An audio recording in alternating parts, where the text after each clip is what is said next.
सांगली, मिरज आणि कुपवाड महापालिकेच्या नुकत्याच पार पडलेल्या आर्थिक बजेट महासभेत नगरसेवक निरंजन आवटी यांनी मिरज शहराच्या सर्वांगीण विकासासाठी विविध महत्त्वपूर्ण मागण्या मांडलेत।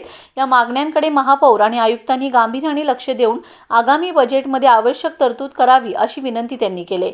आवटी यांनी सर्वप्रथम मिरजेमध्ये मोफत आरोग्य निदान केंद्र सुरू करण्याची मागणी केली। या केंद्रात रक्ताच्या विविध तपासण्या तसेच इतर आवश्यक आरोग्य चाचण्या नागरिकांना विनामूल्य उपलब्ध करून द्याव्यात, जेणेकरून सर्वसामान्यांना आरोग्य सेवेचा लाभ मिळेल असं त्यांनी नमूद केले। तसेच मिरजेमध्ये छत्रपती संभाजी महाराज यांचा भव्य पुतळा उभारण्यासाठी आर्थिक तरतूद करावी अशीही त्यांनी मागणी केली। शहराच्या ऐतिहासिक ओळखीला अधोरेखित करण्यासाठी हा उपक्रम महत्त्वाचा ठरेल असे त्यांनी सांगितले। याशिवाय गणेश तलावाचे सुशोभीकरण करून ते नागरिकांसाठी आकर्षणाचे केंद्र बनवावे अशीही सूचना त्यांनी केली।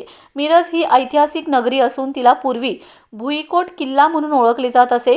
या वारशाचे जतन करण्यासाठी शहरात संग्रहालय उभारण्याची गरज त्यांनी व्यक्त केली। शेवटी मिरजेतील न्यू इंग्लिश स्कूल मैदान परिसरातील आरक्षित खेळाच्या मैदानाच्या विकासासाठी निधी देऊन त्याचे आधुनिकीकरण करावे अशा मागणीही त्यांनी मांडलेत। एक प्रामुख्याने महत्त्वाची बरेच वर्षाची आमची मागणी आहे की पेंडिंग आहे की सांगलीमध्ये जसं मोफत निदान केंद्र आहे जिथं विविध तपासण्या होतात रक्ताच्या किंवा वेगवेगळ्या पद्धतीच्या ते अतिशय कारण की मिरज हे मेडिकल हाऊस म्हणून महाराष्ट्रात ओळखलं जातं। गोरगरीब बऱ्याच स्थानातून तिथं लोक येत असतात आणि आमची विनंती राहील की ज्या पद्धतीनं सांगलेलं आहे त्या पद्धतीनं तसं केंद्र एखाद्या मिरजेमध्ये आपण करावं। त्याच पद्धतीनं मिरज हे छत्रपती संभाजी महाराजांच्या पदस्पर्शाने पावन झालेलं शहर भुईकोट किल्ला म्हणून ओळखला जातो। ज्या पद्धतीनं सांगलीमध्ये एखादं संग्रहालय आहे की मला माहिती नाही, पण मिरजेमध्ये माहिती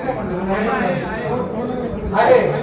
ओके, त्याच पद्धतीनं मिरज शहरामध्ये मिरजेचा इतिहास दर्शवणारे एखादा संग्रहालय उभं राहावं, त्याच्यासाठी तरतूद आपण करावी। छत्रपती संभाजी महाराजांचा पुतळा सांगलीमध्ये बसवण्यासाठी आपण जसं महत्वाकांक्षी आहात तसंच सगळेच सदस्य मिरजेमध्ये छत्रपती संभाजी महाराजांचा पुतळा बसवण्यासाठी महत्वाकांक्षी आहात। त्याच पद्धतीने सांगलीला जी तरतूद आहे त्या पद्धतीने मिरजेला आपण पुतळ्यासाठी तरतूद करावी। आणि पर्यटनाच्या दृष्टीनं आई साहेब मला वाटतं सांगलीमध्ये पण कार्यक्रम आणि मिरजेच्या गणेशाचं सुशोभीकरण चालू आहे, पण मिरजेचा गणेश तलाव हा अतिशय ऐतिहासिक मानला जातो। अनेक ठिकाणी मध्यवर्ती ठिकाणी तलाव असणारे एकमेव शहर आहे अनेक महापालिकेचा विचार केला तर, आणि त्यामुळे त्याच्या सुशोभीकरणासाठी पण आपण काहीतरी तरतूद करावी एवढी मी विनंती करतो।